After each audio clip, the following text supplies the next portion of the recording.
I believe that there are some people out there that look for injured people and damaged people and weak people, and they sell it to themselves that they're attracted to these people because they want to help them. Okay. And I can probably fall in that category too, because I'm an empath and I feel other people's pain. Before they even enter the room, I can feel it coming. And I don't want to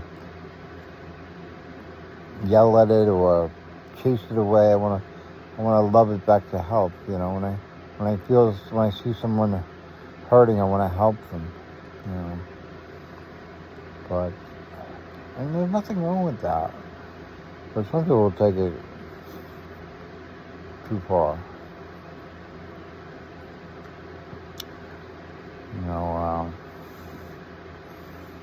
Especially when it comes to the opposite sex, where you eventually end up in a bedroom together because she's weak, or she's damaged.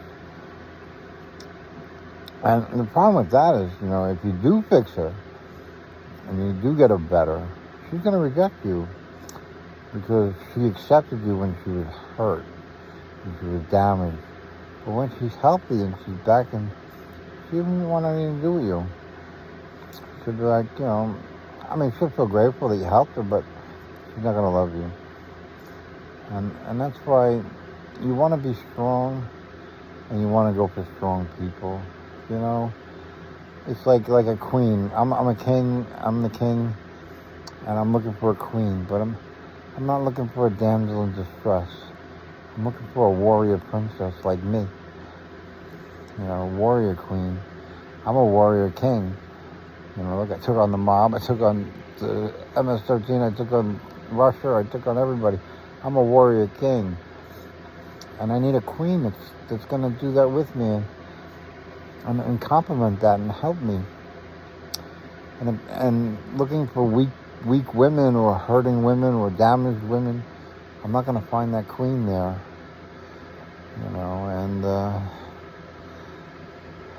And I think that's where a lot of people mess up, is they try to help that injured person, and it's like if you help an injured animal, eventually you have to set it free, and back into the wild, and you don't want to hold on to it forever because you'll kill it. It'll die captive. It needs to be free, So that's why I say it's a good thing if you use the animal analogy, to help injured animals, but that's why I said they go too far. They go too far when they try to own it, and they try to keep it. They want to keep it in the cage, and they don't want to let it go, So you can help a damaged woman. Like, I'm trying to help damaged women and men right now, but I don't own you, and I don't want to own you, and you don't want me to own you, because if I own you, that's just keeping you damaged, keeping you ill,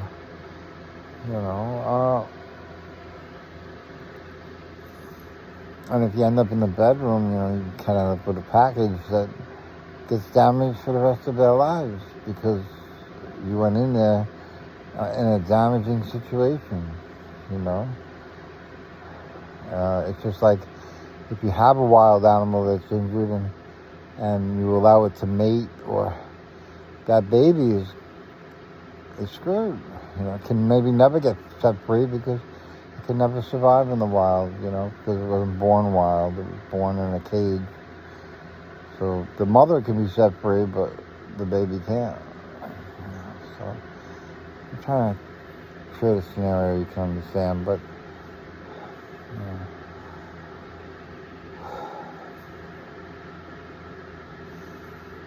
and when you go to places like AA and MA and stuff, there's all damaged people there. They're all damaged. Every single last one of them. The leader of the group, the one in the front of the room, is the most damaged. The most damaged person in the room is the one leading the meeting. And the reason they're leading the meeting is they have to leave the meeting because they have no life. You know, 'cause like the Devil Wears Prada, when she went home and her husband treated her like crap. She was the queen of the office, you know, and the bitch of the office. But when she went home, that man beat her. That man treated her like garbage. So, the leader of the AA meeting is the leader of the AA meeting, but when he goes home, he's got nobody. He's got nothing. And that's why he leaves the meeting, to feel like he has something. And when he leaves the meeting, he's controlling over you and controlling of what you can say or how long you can speak and all these kinds of things. And 'cause when he goes home, nobody cares what he says. Nobody cares how long he speaks. He's by himself. And it's a sick relationship with the world. Not with other people, just with the world. You know, it's like with only children. They never connected with another person on that level like you do with your brother and your sister. You might hate your brother and sister, but believe me, that brother and sister helped you more than you can ever imagine, and saved you from a fate that you can never imagine. You can't even fathom what kind of fate they saved you from, and for that reason, you need to love them. But it's just very difficult. And childhood has so much to do with it. With alcoholics, they're born alcoholics. You know, they just touch one drop of it, and they're addicted to it like crazy. You know, Trump, his whole family was alcoholics, and his brother died of alcoholism. So I don't know what more proof you need than that, but I think Trump is an alcoholic without a drink. You know? I think we'd all be better off if he did drink. He doesn't drink, and I think we'd all be better off if he did. But I think AA would have another member, but we'd all be better off, you know. So it's just very screwed up.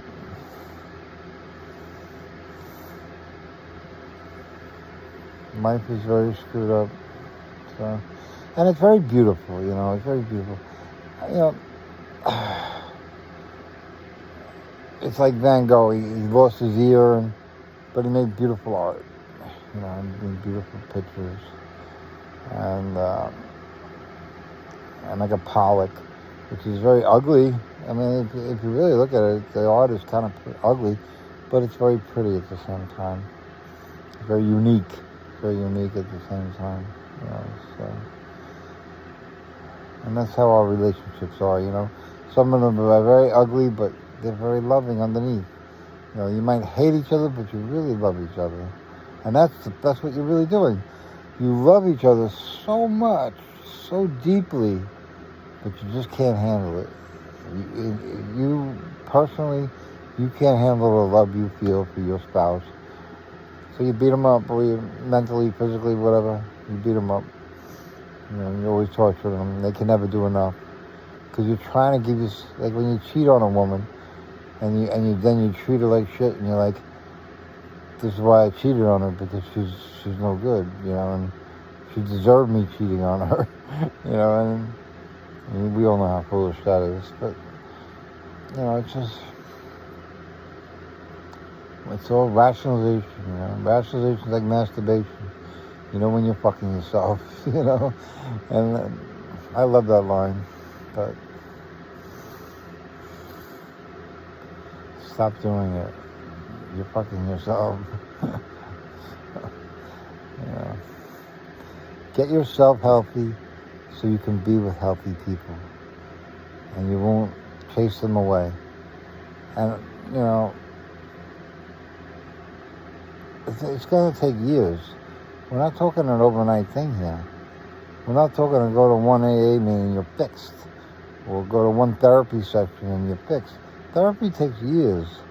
And it takes longer and it takes different times depending on how much time you put, what kind of effort you put into it. You know? And sure, it depends on what therapist you have, because there's good ones and there's bad ones. You know? You might have to go through a few to get a good one. And the problem too with therapy, the one I noticed is the therapist leave the clinic, they leave wherever you go to see them, and you have to get another one. You have to start from scratch. It's like, oh, I don't want to do that. I don't want to go back there, but it's necessary. It really helps you instead of hurts you, even though because you should look at it at the point of you don't want to do it. That means you should do it.